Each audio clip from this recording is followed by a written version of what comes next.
Yes, people, welcome back to another episode and a live episode of That Gonna Talk. Ladies and gentlemen, we're going live. We're going to try to do this more and more often for you guys, trying to get this interactive community. But there's a lot to talk about because it's a big day. A lot of injury news coming out in regards to a preview of Arsenal taking on Brighton at home.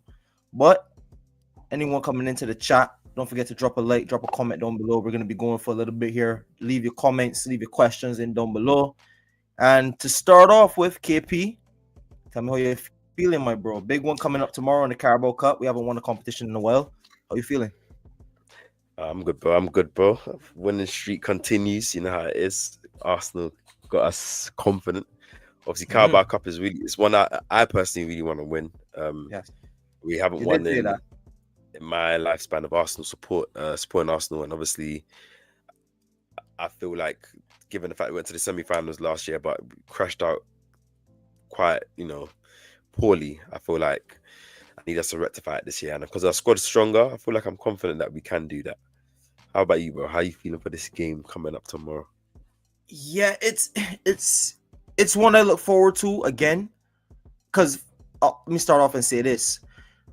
Like you talked about it, bro. We crashed out to Newcastle in the semi-final, and I genuinely thought we had a chance to lift the cup last year, but it showed one of its ugly heads about last season. We did not do what we needed to do in the transfer window, especially when we saw Bukayo Saka getting injured. And right in that game, I think it was either the second leg, I think it was when Martinelli got injured and Havertz in the same game, was it, at St. James's Park?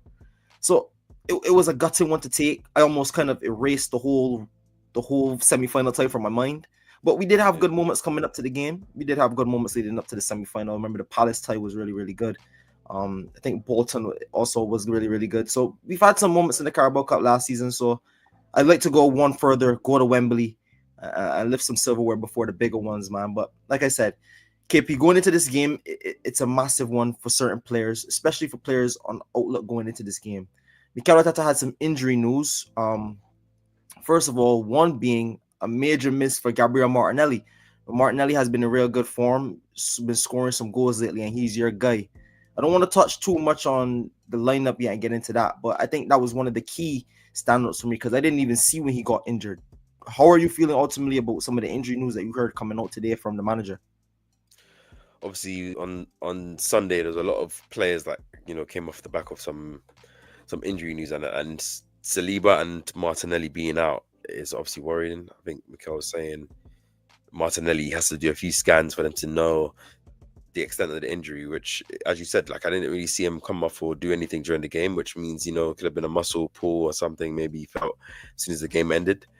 It will be sad if it's like a longer term injury because obviously Martinelli's been quality from us off the bench and in rotation games as well, and he started to look a bit more like himself. So obviously having something that's going to stop that is always going to be hard. And end of the day, our attacking lineup or attacking depth is the one that's suffering injuries the most, with Madueke, Jesus, Havertz. If you now add Martinelli to that list, then you only have three, first team options to play there. Yeah, you have Ethan, and obviously you got Max. Even add Odegaard because that kind of affects our attacking front line in the sense of who we play in the 10 or up front. And Odegaard as well, as you just said. Sorry, I forgot about him.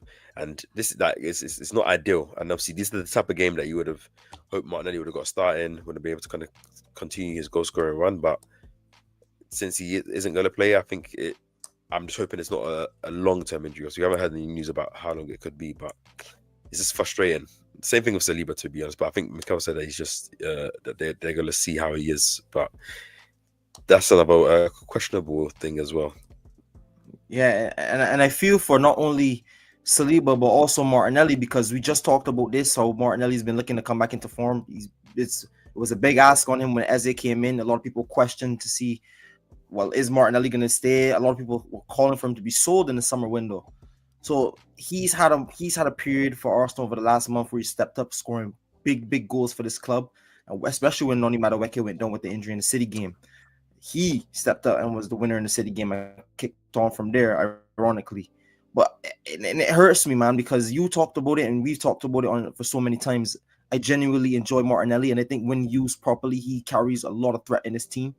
And I think that's something that we would love to have, especially in European games coming up, especially going into this winter period where games are going to be coming thick and fast, international breaks as well. Our attacking lineup has suffered a lot, man. And I want to ask you, KP, does that concern you so much, such the injuries we've been conceding so far this season? Because yes, we've been dominant and good in other forms of the football, but if you don't have the guys, if guys are getting hurt, then ultimately, what can you do? Are the injuries concerning you with the undertone? How do you feel? Obviously, it's a concern, especially if Martinelli's more long term, because then you're only down to 3 natural attackers or senior attackers, and we're kind of not in the same situation as last year. Obviously, we know Madueke, Havertz are on their way back. Same with Odegaard, same with Jesus, but still they won't be available. And we've still got another 2 Premier League games before the next international break. We've still got Slavia Prague in the Champions League next week that I think that we should be winning, and we need to win. So it's not ideal. Ideally, and you can see obviously Saka came off the back of an illness this week when he could play about 60 minutes. Obviously on Sunday, Gokres has been playing every game, 90 minutes most games. So I imagine he's tired, and obviously Trossard, like, he's on the older side. So obviously, yes, he did get to rest last week against Atletico, so I guess he's not overplaying. But if Martinelli's out, he is going to have to play a lot of minutes, like, which is not ideal again for him, and we won't have the options to rotate to change a game in terms of the profiles, I guess. So it's not ideal, and it is concerning. Obviously, the main thing is I'm just hoping it's not long-term injuries, because that, in the end of the day, will be okay and more manageable, because you've got international break, which takes over 2 weeks as well. So it kind of gives time for these guys to recover, but still, I don't know, man. Are you concerned? I mean, in a sense, yes. In a sense, yeah, because even picking this lineup now, you kind of ask yourself some questions about, Trossard played 90 minutes? Are we forced to play Trossard again? Are we forced to now play Gyökeres 90 minutes every single game now that he's our only fit and available striker? What about Saka, who came back from an illness? Do you play Saka? People will question, you talked about it, Gabriel Magalhaes before the Palace game, talks about him being fit going into that game were big concern. He was a big concern going into that game, ended up playing full 90, was a boss at the back. But that doesn't mean that something underlying can also be going on there. Is he playing through an injury? But we're going into months where, but just be honest, it's gonna get cold outside, and you could take that into a factor or what. It's gonna get cold. The games are gonna get physical, and all it takes is a muscle injury to ruin a player. It can happen. As much as we call it on the basics, or you're talking about the weather, that it is true. It's true. It can happen. It can happen. So am I concerned in terms of the personnel we have to back them up? Not really, because I know when guys come back, I know the guys are of the standard and of the quality, but I don't want us to then drop points or drop meaningful games just because we've lost so many guys due to injury. And we saw last season playing with the bare bones, even though, yes, these guys are quality, it just hurts you and limits you, especially in an attacking sense. We've been solid defensively, but last season we were solid defensively. We kept so many draws, and that hurt us in the title run and also in competition. So it does give me a little bit of a concern. I won't lie to you, especially when you might have to rely on Dolman. How many minutes would he play in a season, especially at 15, 16 years old? We have to wait and see. But yeah, man, I'm ultimately concerned about the availability of guys, especially once the season continues to get longer. The games get more important. The intensity, and every single game being a cup final, it's going to feel like that. So yeah, there's definitely a little bit of concern, but not too much on certain players. But on a positive note, in terms of injury news, we did see some players come back at the weekend. We saw Nkapia come back. Ben White now is back in the squad. No, fully, he's been consistently on the bench, needed to get some minutes in his legs. We've seen other guys getting minutes and coming in.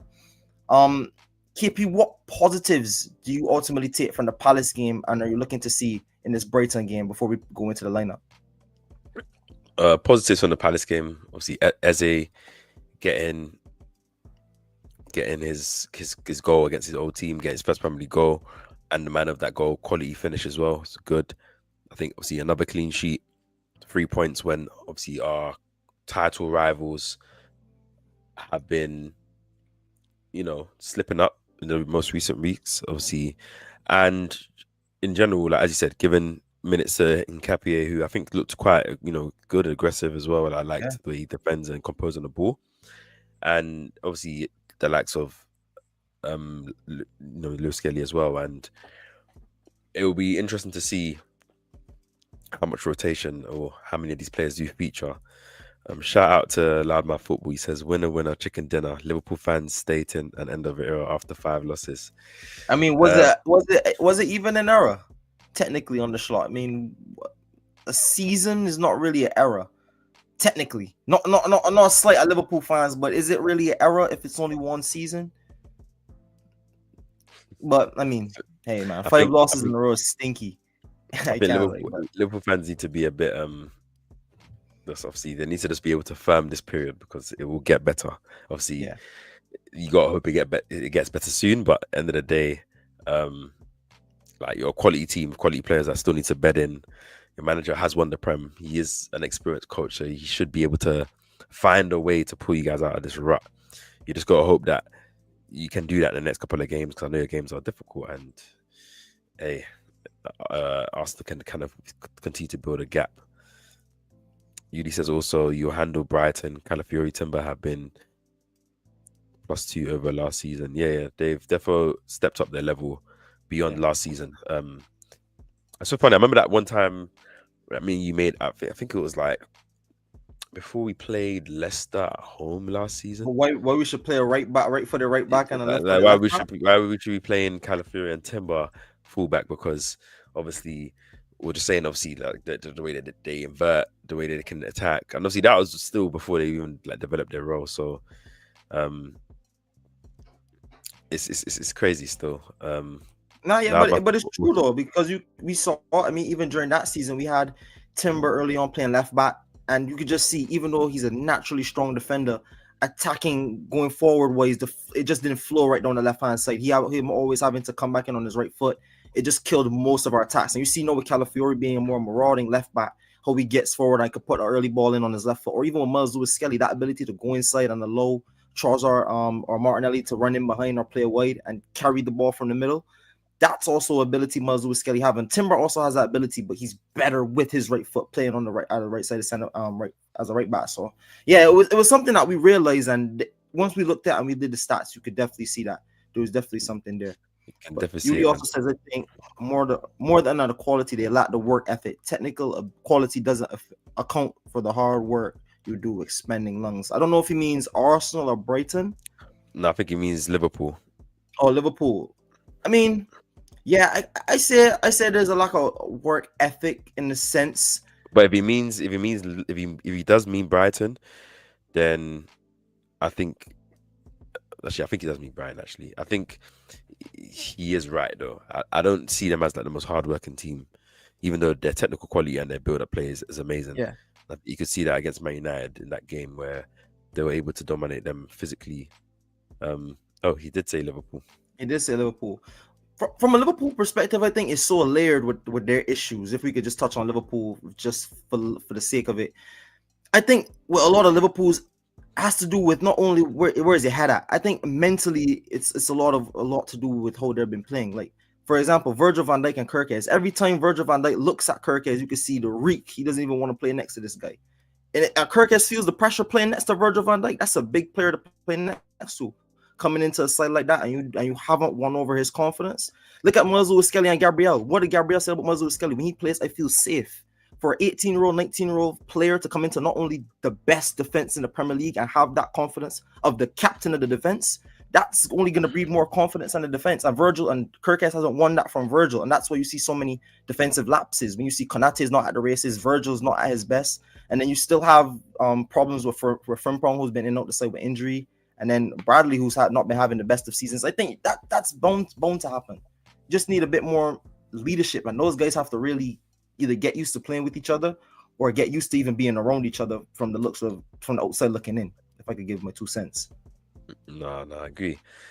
But being the ops, I hope they don't get anything right anytime soon. Hope they don't get nothing right. Continue to lose, continue to see the head loss in their fan base, and Arsenal can be obviously the opposite of that as well.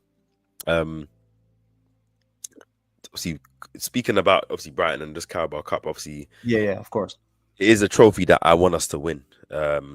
Like I'm not saying that you can never expect to win anything, because obviously you got to try and compete, get to the semi-finals, finals, and you obviously get the opportunity to win. But given the fact that like there's been a couple of years under Arteta's reign that we've gone to the semi-finals, Liverpool a few years ago we lost, obviously Yeah, I Newcastle remember that. last year we lost obviously over two legs disappointingly, and obviously previous years we've been knocked out in the rounds like this by teams like Brighton. Obviously, funny enough, By Brighton Brighton knocked us out a 2022. couple of years ago. Yeah, so I think we need to make sure that we win, because I feel like it will also be big, given the fact of when the Carabao Cup final is played and when you can win this trophy. If we're going for the Premier League, if we're fighting in the Champions League to win the trophy, this team within the season get that feeling, get that that little celebration, that moment of the fans before the season's even over. It will give them even a bit more inspiration to want to go up and say, "Do you know what, we've won this trophy, we've won it as a collective. Now let's go win some majors and have this feeling, multiplied by how many that would be." So it's something I want us to do, which is why I feel like we need to take all of these games seriously. And obviously, most of the teams left in this competition are going to be Premier League teams, so we need to obviously play a squad that's good enough to reflect how we can get the result, which I feel like our whole squad is good enough. But obviously, given the injuries and given obviously certain people not getting certain minutes, it'll be interesting to see what Mikel goes with. But the importance is just getting over this leg, getting into quarterfinals, I believe it is, in my opinion. Yeah. Nah, yeah, I agree with you, because last season I thought it would have been a good opportunity to lift some silverware before even getting to that difficult back end part of the season. I think one thing you could take from that is that I like that you mentioned being competitive, especially in all competitions, because we saw City and Liverpool, teams that were really dominant in the Premier League over the last decade. They were the ones that were consistently looking to challenge in that cup. And when City went on to win it so many times, they also had the success in the league that propelled them to not only have runs in the Champions League, but also have runs in the league. But I'll say this, we've also seen it flip the other way when Liverpool have won that cup, and then their season has ultimately derailed because they put in so much intensity, they put in so much hard yards, and then they lost the Champions League final, or they ended up losing out on the Premier League by a few points because they slipped up coming onto the back end of the season. So I, for one, want to challenge on all fronts, because that's what big clubs do. That's what big clubs should be doing, and I think we have the squad to do it. But going back to the same injury thing we talked about in the last segment, if our squad doesn't really hold up to the weight and the water it's supposed to, I can see this coming back as like I can see it starting to become a competition where you're starting to weigh your eggs and saying, is it worth playing Saka in the quarterfinals or the semifinals of this cup when we need him for X round of the Champions League, or need him for X game in the Premier League? I don't know how the games fall around that time. I don't have it to the top of my head, but that can be something serious. But of course you want to compete on all fronts and win trophies, absolutely. But going into that, you want to ready to get into the lineup then, bro? Yeah, we can get into lineups. I'll read the last few comments that come in. Obviously, Yudi said Zubimendi's positioning is like Jesus talking to him. I think him meaning that like he knows where to go because he feels like he's been guided by the Lord, obviously, to do everything he wants. He says also Rice looks happy next to him. The responsibility has been decentralized. I agree with you, bro. I think obviously Rice last season obviously had to do a lot, especially where you had an Adrian, Partey, and Jorginho. So I feel like now having Zubimendi, who I think, as I said, he looks very, very good off the ball in terms of his ability to snap at tackles, his ability to snap at ankles, and also get in there, and then obviously his ability to dictate play. And I think it's allowing Rice have a freer role to kind of drop deeper, go higher, affect the game in different ways. So it's interesting. Yudi says the league's not done yet, but if we win the AFL Cup from here and get a top 4 spot, I'll be content. Wait. The league's not done yet, but if we win the AFL Cup from here and get a top 4 spot, you'll be content.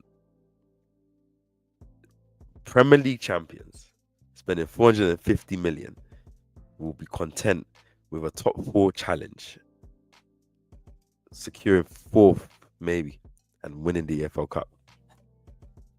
I don't want to believe it. I just don't want to believe it, and I don't think we can accept that being the truth, because no. No. I'm not saying you're not. I'm not saying you're not reasonable. I'm not letting you.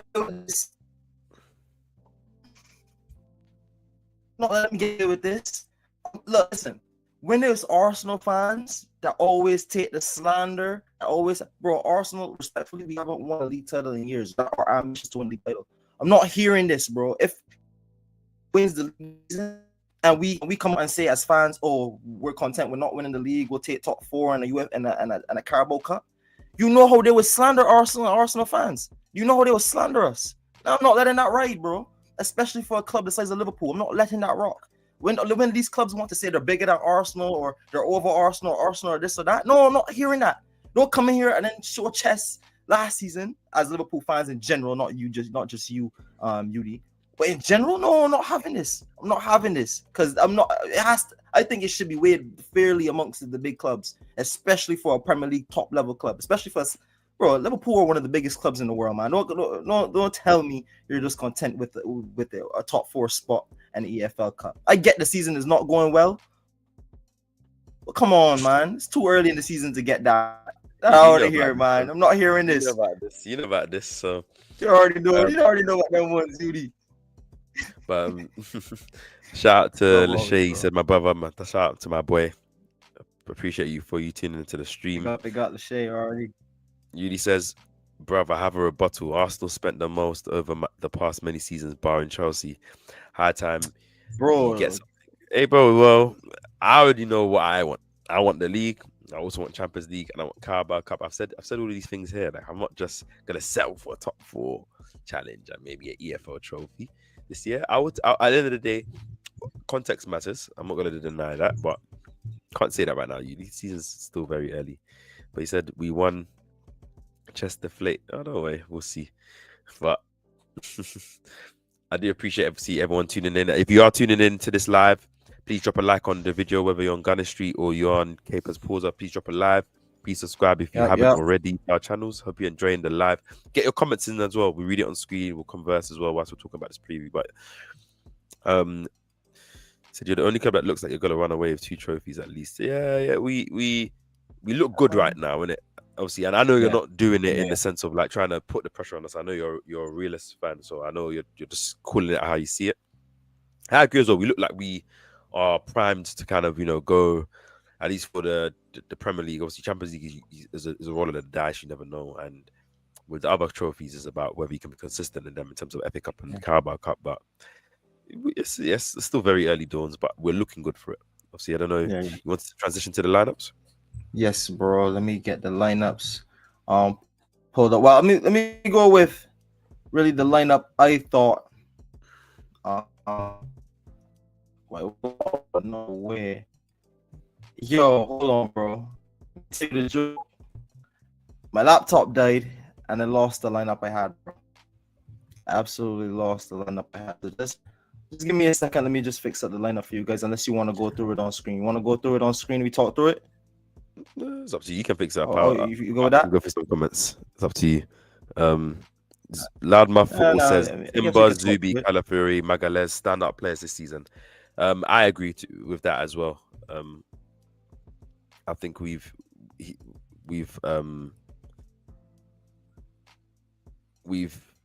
had some quality performers, and obviously Timber, Calafiori have been up there for me, anyways. Obviously, Zubamendi's been absolute class, and obviously Gabriel could argue is player of the season. Yeah, both Arsenal and the Premier League so far. So we've had some very, very good performers, obviously, and that's not to talk about the likes of Eze and Saka and Rice. So you just got to, and Raya as well. You just got to credit how many players are performing at that. Yeah, credit the whole team. But cool. But if you're ready to go through, we could go through. I just wanted to say, I just want to say one thing. Yeah, so we know for sure that Saka is not playing. We know for sure Saliba's not playing. So yeah, I'm interested to see what you're coming up with. Yeah. Shout out King Jai. He says, leave it to man like Welbeck to break the open play goal streak. Hey man, with the way guys are scoring against their old team and that, like, we gotta make sure that this don't happen against us, because this is Mr. Wells. It's true. Back. He's been on form. Well, but in goal, KP, I'll go through what I have, and then we could kind of talk from there. But in goal, I went with Kepa. I just think Carabao Cup, Raya's played almost every game. Kepa show why he's getting a wage at Arsenal. So I went Kepa and goalie. Any Yeah, I agree disagreements with there with goalie? No, I agree with that. I Right? think Kepa, this is the game that he should be playing. So, and I got respect to keeping us obviously keeping his head down and keeping his work up. So yeah. At right back I went with Ben White. Just because he needs the game time. Obviously, you're only gonna get fully match fit with the game time or with reps. Timber has been playing a lot of games, like Yudi just mentioned. I think Timber has been literally one of our best players up there with Gabriel and others in the team, like you mentioned. I think Timber has been absolute quality, and I think this is a big game for Ben White. If I'm being very, very honest, I think this is a game where he needs to not needs to show, but he's gonna need to pick up some rhythm, especially with Timber holding on a spot for these important games so far. And the trust is with Timber right now for Mikel Arteta, so it's up to Ben White now to win his spot back in his team, and I think he has to do it by showing improvement. What do you think about Ben White starting at right back?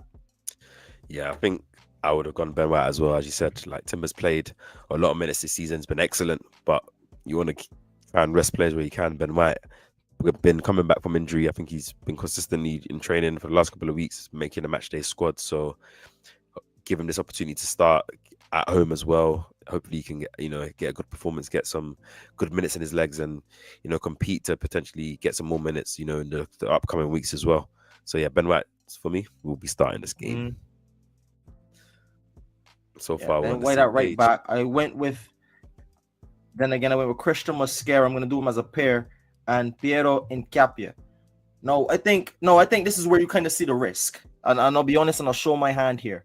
But I'm going to explain why I went with these two guys. Yes, rotation as well. Saliba's not playing, and I think Mosquera has stepped in, obviously, and been brilliant. We've also seen it. We talked about him being pound for pound one of the best signings so far this summer. Very, very good deal by Berta. Shrewd deal, only 13 million pounds, and he's a young, promising talent. Physically, you did a profile video on him, how good physically he is. He's strong, he's quick, how he deals with certain things. But on the ball, he's really impressed me, how composed he's really been and assuring he's really been. And I think with Saliba out the team, we haven't really missed him too much. Not saying that Saliba's not a good player and that he's better than Saliba, but we haven't missed a beat when Saliba has had to step out the team for whatever reason. And Nkapia and Mosquera has been there. The thing is with Nkapia, it's not only his first start, it would be if he does start the game, but it's only only a few minutes for Arsenal. He hasn't really played much with this back line, and he's never played with Mosquera. And I think going up against a Brighton side, especially if Danny Welbeck plays, he's already on form. He's going to be looking to cause them trouble. A very experienced, old-fashioned forward who has very good technical ability. We saw he score free kick against Manchester United. Also took 2 well-taken goals against Newcastle in the game before. So he's on form in the Premier League. We don't know if his form will transfer over. How would you feel about the centre-back pairing, KP? Because this is where I think the biggest concern might be, especially when you make 2 changes to such a strong defense. Yeah, obviously it's a centre-back pairing that hasn't played together.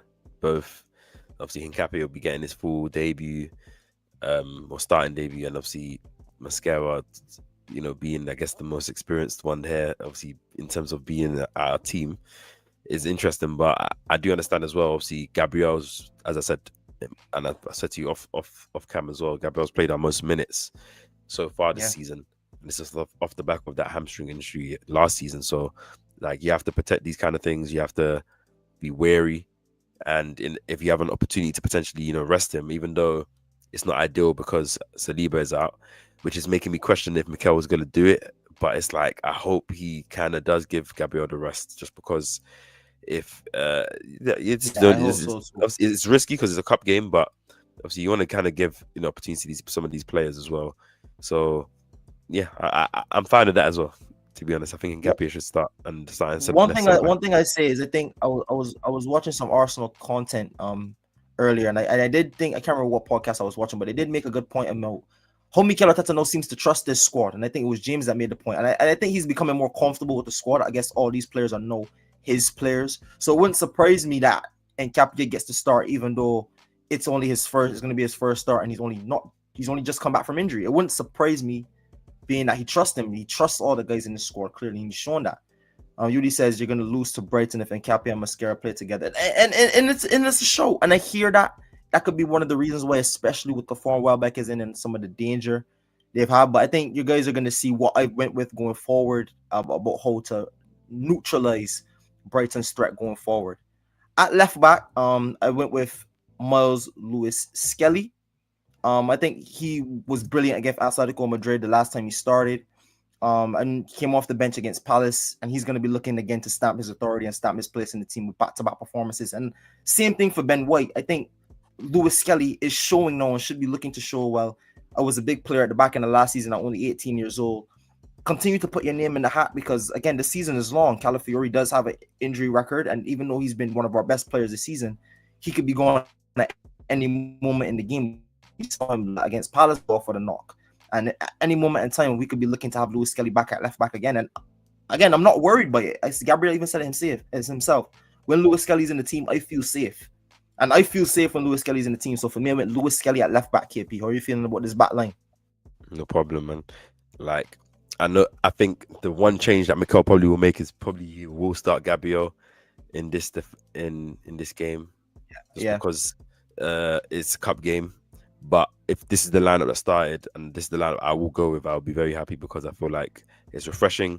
A lot of players that haven't played a lot of minutes. It'd be interesting to see how KAPE plays. And obviously alongside Mosquera as well.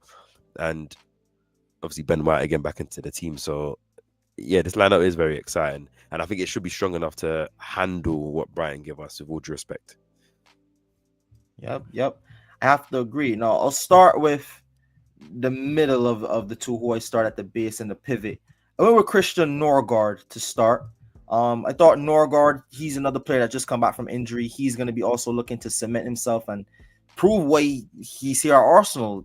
He came in from Brentford, a very shrewd deal, very Premier League experienced player. Berta did a real shrewd deal on him. And then there's another game where he's going to be looking to start authority why he deserves minutes when in the bigger games when they do roll around. So I think this is an opportunity for rotation. And yeah, I go with Norgard in the midfield. What do you think about Norgard there?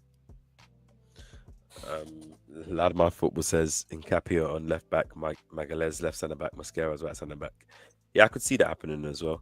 I could see Mikel maybe trying to split KAPE and get his minutes as left back, and I wouldn't mind that. I think KAPE will play more minutes as left back. But to your point, I think Norgard, as you said, has been patiently waiting for his minutes. He played obviously against who did he play a couple of weeks ago that we beat? Was it Preston? He came off the bench against Palace. Then he might have came off the bench in like Champions League. Might have been a yeah. Obviously, he's come on. He's come on. And obviously, in a couple of games. Obviously, no, he started against Port Vale, and he did start. Like he hasn't played. He obviously played minutes here and there. You know, when we shop in some games, but I think this would be a good opportunity for him to play. I think against Port Vale, albeit the opposition being lower league, I think he was good. He was clean, kept the ball moving, done his job in terms of reading the game. You know, one thing I like about Mosquera is he keeps the ball moving, but a bit different to El Neni, who was a player I did like anyways, even though he was more of a sideways passer. That Norgard does like to play the ball forward, so I think it is, and he plays it quickly. So he's not someone that takes too long on the ball, and if he sees a pass, he plays a pass. And I think I like those kind of things from the DM. Keeps it simple, keeps it moving, and being the fact that he's physical, can cover ground. I think obviously he'll come in and, you know, in terms of the physicality that you want from the six, I don't think we lose that, and just the simple nature how he can read the game and play. I think it will come in. He's an experienced player. This is where he's kind of gonna get the majority of his minutes. So I think obviously, like most of the other players that aren't featuring so much in the first team, he's gonna have to take his opportunities, given the fact that the guy he's competing against is one of our best performers this season, is Zubimendi. So yes, absolutely, that's what he's saying. Absolutely. But I do have an interesting curveball to kind of throw at you with the lineup. Now I went with Zubimendi in the lineup as well, along with Norgard, and I went with Ethan Nwaneri next to him.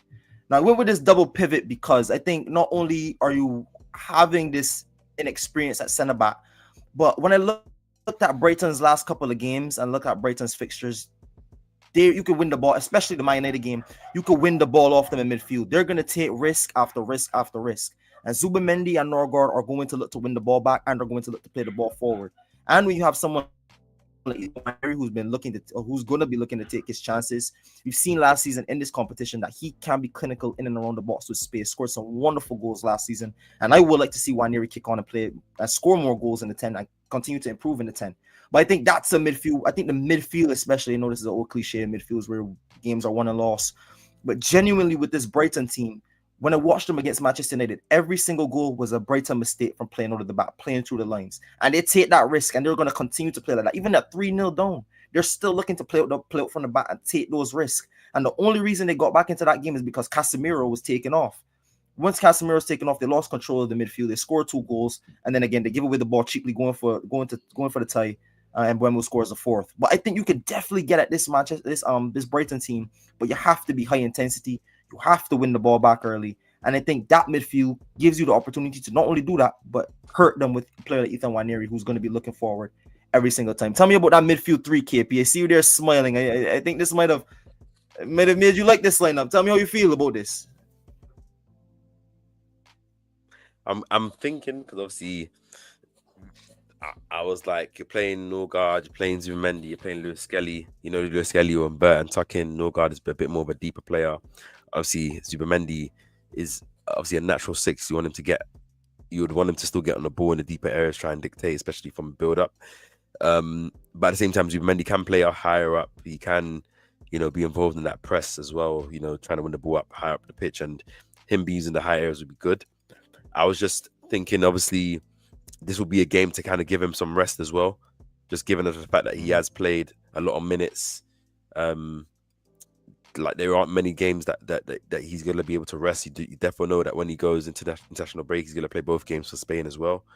Obviously, important games. Obviously, given the fact it's World Cup qualifiers, so it's that's the only thing in terms of just fitness and rotating is the reason why I wouldn't play him. But I do like the idea, because I feel like even if you do, who would you go with instead?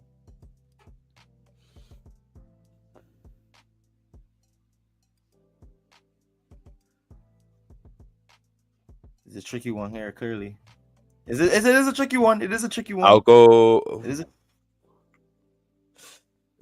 go with Marino.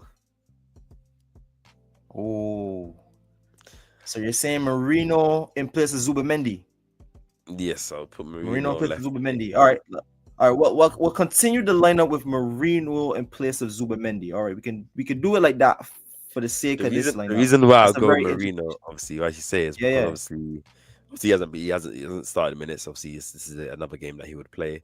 I do like the experienced nature of obviously Marino, Norgard, you know, players that have played in this league against, you know, teams like Brighton, you know, physical players as well. You know, everyone, and then having those kind of players behind, he gives him that bit more license, a bit more freedom, you know, enjoy his game. Obviously, yeah, Marino and Norgard are of that same level of Zubimendi. I feel like Brighton, given the fact that Arsenal, if they do make these type of rotations, may feel like they can go at Arsenal because it isn't the same, you know, 11. Can kind of go for the game and have at least spaces, you know, in the middle, and as you said, spaces to exploit. And given that they are a team that play out the back as well, I'm thinking who will be better in that, you know, physical press, Marino or Zubimendi, if you're just going based off what you said. And then I would like a Marino. And it's just more to give these players rest. It's not even like I'm not taking this competition seriously. I feel like this is still a great lineup. It's just more like I don't think there'll be many games, especially in that run after the international break, that we can kind of rotate that first 11 at least for a couple of games. So if we can do it this game, I'll do it this game. That's my mentality. I hear it though. It's an interesting one. But if you make this change in midfield, I'm very, very interested to see what you did in the front attacking line. Because let me show you what I did. To start off with, I went with big up Don C as always. I went with Trossard on the right, and I went with Ebericha Eze off the left. I went originally with Moreno up front, and obviously I had Zubimendi in the midfield. Is that what you would agree with? Would you make any changes to that front line so far? And also, I'm very, very interested to see how you would line up and who especially you will have at striker. Especially with no Martinelli in the team. So you're saying Gyökeres again? Yeah, Gyökeres will start for me.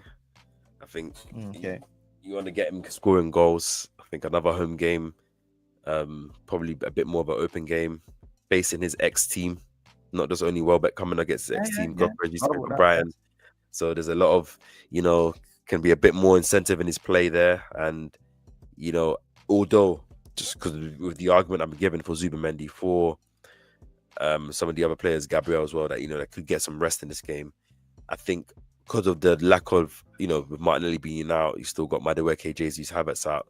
There's only so much rotation we can do in the front three, and obviously, yeah, like if I was rotating him out and using another player in the midfield, then I would probably put Marino up there. But because I put Marino in midfield, Goka's got to start. I wouldn't play Trossard off the right. I don't like Trossard off the right, bro. Like, I hate it. Like, I actually hate it. Because obviously, so how would you line up?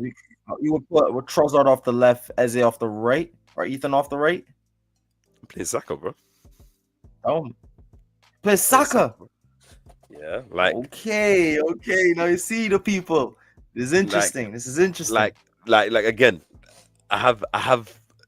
This is the one player that you want to obviously give minutes and rest, but obviously he hasn't played that many minutes this season. I was looking at the numbers. It's one of his lowest numbers in terms of minutes played this season. 1, 2, obviously he's had a couple of good performances, especially in the last couple of games, minus the Palace game, but he hasn't got a goal. And I want him to get as many goals as possible this season. We saw last season, even when Arsenal had, depth or wasn't injured, Saka was playing in these in these Carabao Cup games early on, even against the likes of Preston and Bolton and stuff. So it's not surprising that he may play in this game. And I feel like even though it is the same front three that we have been playing, it's more Eze hasn't been playing this 3 game a week constantly the way he has been for Arsenal in his previous season. So giving him the rest, Trossard, obviously, it's a risk. It's a risk to start him, but it's just more to keep a consistency in the front three, see if they can, continue to develop that chemistry, because they're going to be playing with each other, and then maybe you bring them off, or a lot of them off, in the second half for some subs if we're able to put the game away. That's what I would go with, me personally.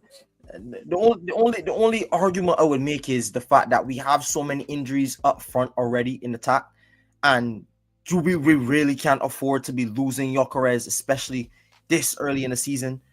The only argument I'd make is I'd kind of pull Gyökeres out of the team, seeing that he's been in the wars against these teams. Nothing against him getting goals or anything like that. I just really would like to see him get a rest out of the team, just so for me, because I cannot afford to have another attacker go down. And I think the only way you could kind of subsequent that is probably playing Moreno up front, because yes, I think we could take a Zubimendi. No, I can't even say it like that, because Zubimendi is so important to us. But when I say this, I say this with the fact that if Zubimendi does go down for a period of games, I think we do have a Norgard, we do have a Moreno, who might not be Zubimendi level, but if you put Rice at the 6, you kind of put a familiar guy there with Moreno. I think you could kind of work it out a little bit. You could kind of find a solution to that. But again, if you don't have Gyökeres or you don't have a forward back in the team for an extended period of time, I just think that hurts us massively. So I hear your shout for Gyökeres. I don't really, because I did have kind of like resent for Trossard starting, especially off. I think he's definitely more off the left, where he's able to come inside and drift into those little inside pockets of spaces a little bit better, and he doesn't really have the link-up partnership down that right-hand side. Hasn't played much minutes there in his Arsenal career. I would rather even see Trossard essentially, because even though there were times where we played 4-4-2 last season when he was up front with Havertz, and maybe play like a Moreno or Trossard type of thing. We saw that for moments last season. Maybe that comes into play. But I hear the shout for Gyökeres. I just am scared for him, man. I'm scared for him. But no, I agree with you, bro. You make excellent points. He's played almost every. He started all but one game, I think, this season for us. Obviously, coming to a new league, fresh league, and obviously he's played a lot of 90 minutes, especially in the last couple of weeks. And as you said, that's the area in our squad that was suffering, and obviously, and the same kind of suffering that we had last season, kind of, a lot of numbers out, a lot of players out, we're seeing the same thing, which is why obviously it's dangerous to play, anyone really that's obviously been starting. So now I would ask you, because obviously, I'm assuming you would go with Zubimendi midfield, and as I see on the screen, you go Saka and Eze. Would there ever be a shout for Max? Another show I made for. Yes, I was gonna say definitely, absolutely a shout for Max. I originally had him in my team before Trossard. I was originally thinking that you have to go with Max. I think he deserves the play time. He's been ripping it up at youth level. Scored 2 goals against Atletico. He's been scoring goals in the youth teams across the season. Scored some brilliant solo goals as well for the 21s. He was on the bench again. He when the Arsenal team walked on the other day, he was scored for the Palace game. He's definitely still in and around the squad. He's been since he was 14 years old, and he's already made his Premier League debut. So I don't see why, especially him playing against Newcastle and the likes of those Premier League teams in opposition in preseason already. I don't see why you wouldn't give him minutes. I don't think he would start though. For me, I don't think Max Doman physically will start because even though he's a top quality player, even when he came off the bench against Leeds for those few minutes, you could see physically he's still a boy. Physically, he doesn't really have that part of his game yet. And Brighton, even though yes, they play expansive football, they have Lewis Dunk. They have a very, very strong, physical, tall back line as well that is able to deal with those things. But my question for you is, I'm also open to this. I think it will kind of cause a little bit of an imbalance, me personally, but maybe going Eze midfield, Trossard off the left. What do you think about that, or what shot would you make for that? I don't mind that either. Eze midfield, Trossard off the left. Yeah. Like I don't mind that. Just because I think just because they're gonna play a bit more open, I think you can get at them a little bit. But sorry to cut you off, bro. Let me let you explain more on that. No. I was going to say that it's just obviously Brighton. We don't always have to give them respect playing, two defensive-minded midfielders. I think we can go forward to play, two attacking-minded midfielders. But we're at home, we can take the game to them, try and be a bit more open, knowing that they play out the back, they do press up high, so there will be spaces for players as well. So playing an Eze and Wanyeri in the 210s, but in front of like a Norgard will be interesting, obviously, and it gives a bit more attacking threat for us to take to Brighton and potentially exploit some of those mistakes they might make playing out the back and some of the spaces they might leave that, as them committing a lot of guys forward. So I do like the sign of that as well. Yeah, so we just showed, ladies and gentlemen, multiple different ways this lineup could go. I think this is one thing, the beauty about Arsenal, if I could just take on a bit of a side tangent. I think this is the beautiful thing about our squad this season, even with no Madueke, even with no Havertz, even with other guys. We genuinely have the squad if everybody's fit to make wholesale changes and still be very, very comfortable with the squad. I think the only concerns you have is maybe guys coming back from injury, guys not having certain enough minutes, and depends on if Brighton goes strong as well with their starting 11. How would this squad match up against their squad, just due to the fact that one, they haven't had a lot of time playing together like the Brighton side, because their side has been pretty consistent. And also on top of that, how are we physically able to keep up with the very intense game? Because Brighton, even though they might not be the most hard-working side pressing-wise, I think they do press, and I think they're going to make the game hard for us, and they can turn us over if we're not ready and if we don't execute our game plan. So if we allow them space and we allow them time to turn, and I have players like Jorginho Ruter, and they have Welbeck, who's in good form. They have Yakuba Minta, who's been in great form as well for them, who's very, very fast, very, very quick. It's going to be a nice test for whoever's playing left back. I think it will be Miles Skelly. So it's going to be an interesting one, man, KP. But yeah, man, overall, I think this side definitely is good enough to go through the next round. What do you feel? Yeah, I do agree, man. It's a good lineup. A very strong lineup and an attacking lineup. So it would definitely give me confidence if Mikel rotated like this, but obviously still kind of kept a lot of attacking quality on the pitch. So let's see how it goes. I'll be interested. The lineup selection is going to be very interesting. Imagine if you are bang on, though, that would be crazy, though. Yes, bro. I don't always hope to be bang on. Sometimes I do hope the manager gives us a surprise and kind of makes it interesting. We kind of see some different things, and ultimately we get some shot. We learn new things about the team. I'm always interested to learn new things about the team. I know you are as well. I'm always interested to see how we develop and what new ideas this team and this manager comes up with. Fascinated by that kind of stuff. But before we get into predictions, I just want to read out some stats. Undefeated in the last 4 games against Brighton, but we have a mixed results against them since the Arteta reign. We have 5 wins, 4 losses, and 3 draws. They also knocked us out in the same competition in the third round back in 2022. And also, there were 2 1-1 draws last season. Also, another stat, 3 players this season have scored against their former clubs. Can you name all 3 scorers for Arsenal this season who have scored against their former clubs? Rice, Marino, and Eze. As a quick rapid fire question. I'm interested to see how that affects you. Maybe we look based on the lineup. We have 2 former Brighton players in there, and they also have a former Arsenal player in their squad potentially for the game tomorrow. So very interested to see how you feel about that stat.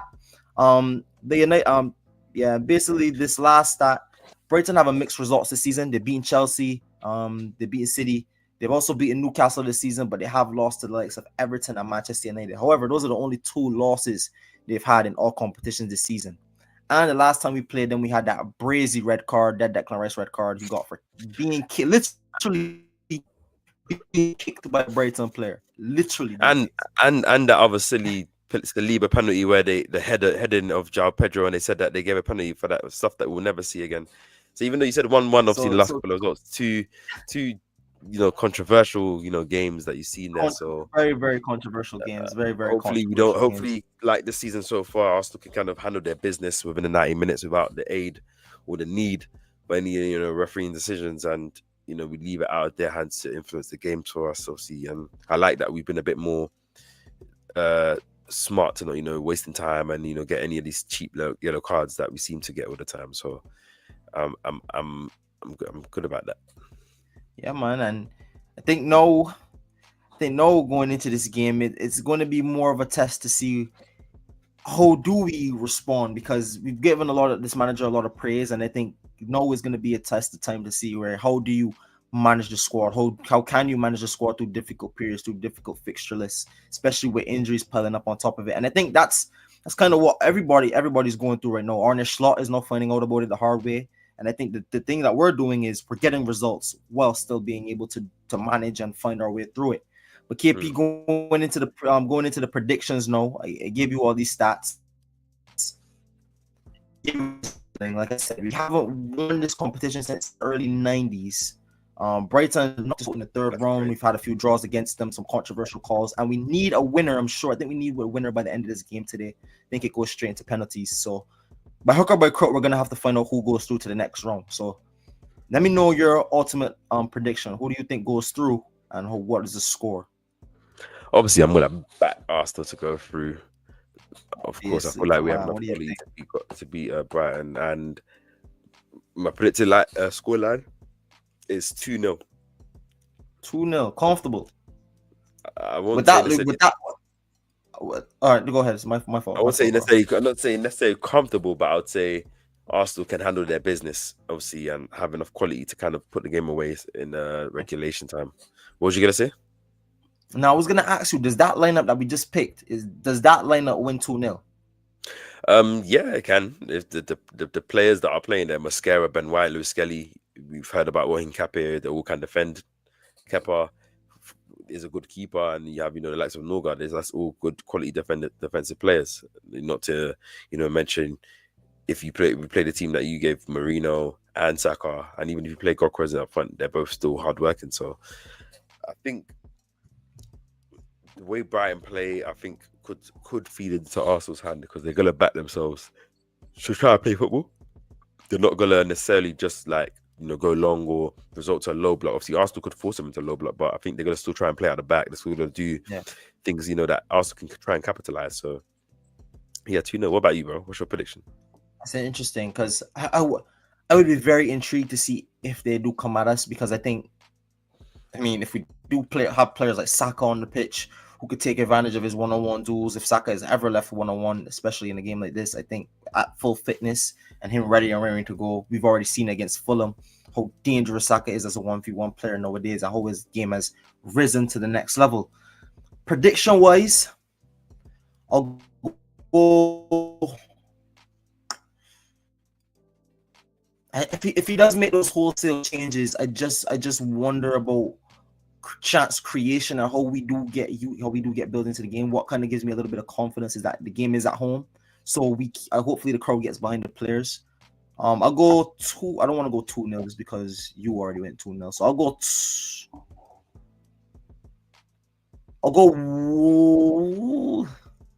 1-0 Arsenal. I'll go 1-0 Arsenal. I think it's gonna be one of those games where it's tight for a while. chance creation is hard. It's gonna be like the Palace game again. I think it's just gonna be decided by a moment. I think the moment is maybe decided by maybe one of the attackers. Maybe it's decided by a set piece again. Yeah, I'll go 1-0. I think it's going to be one of those types of games. I think both teams are going to try to get it, but ultimately, we're just going to have that bit of quality to edge the game overall. 1-0 to the Arsenal, 2-0 to the Arsenal. Is your prediction, my bro?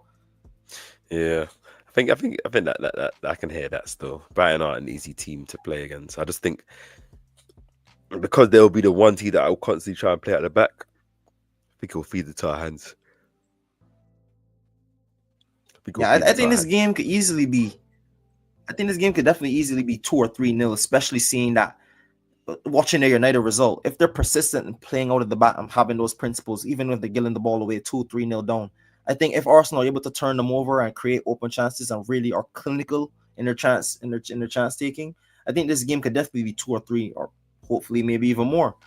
But yeah, man, I just think us not having that rhythm, especially if he does make wholesale changes in key areas, I think it's going to be a bit of especially in the attacking side of it. I think it might be a bit hard to really grow into the game at first. It being a midweek game coming off the back of a result on Sunday for wholesale changes. I think it might be a slog to get started, but ultimately I do think we're going to have the quality to win the game. But KP, any final thoughts or anything you'd like to say before we get out of here, before we move on to anything else? No, I just hope that we just win the game, go through to the quarterfinals of this round or this cup. What about you? Yeah, bro, absolutely, man. Just looking forward to, like you said, going forward to the next round of this cup. We said we both want to win it. It gives us a lot of hope going forward for a long, hopefully successful season. But yeah, man, just want to win. Ultimately, you want to win every single game, keep the momentum going. There you go, man. Everyone, appreciate you tuning into the live. Just drop a like on whether it's Gunner Street or Capers Pausa. Drop a comment down below. Drop a like. Hype the video as well. We appreciate all the love for everyone tuning in. And yeah, hopefully Arsenal do the business. I was gonna say, we should be doing a watch along for the game tomorrow. So if you are in, please tune in. Please engage and watch the game with us. Put your comments in as well. Will be an interesting, funny, and great footballing. Atmosphere that will create between me and Steph. So do tune in to when that you already know obviously will be vibing as Arsenal play Brighton. Hopefully picking up a massive result. People, don't forget to like, comment, subscribe to both channels. Like KP said, hype the video, show some love and support. We'll be here again for the live stream, and we're going to be here probably more consistently for you guys. We're going to try to create a pattern and try to get more consistent with the live streams. So look out for us. Hit the like button, subscribe, guys.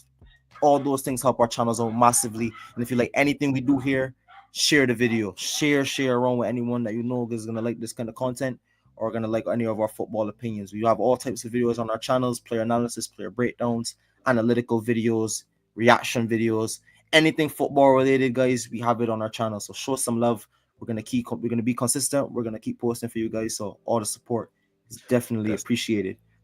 That's just it, man. Guys, everyone just keep sharing, keep showing the love, and keep tuning in and engage. If you're in the chat, put your comments in, whatever you want to say. Obviously, as long as it's valid, we'll show it on screen, read it out.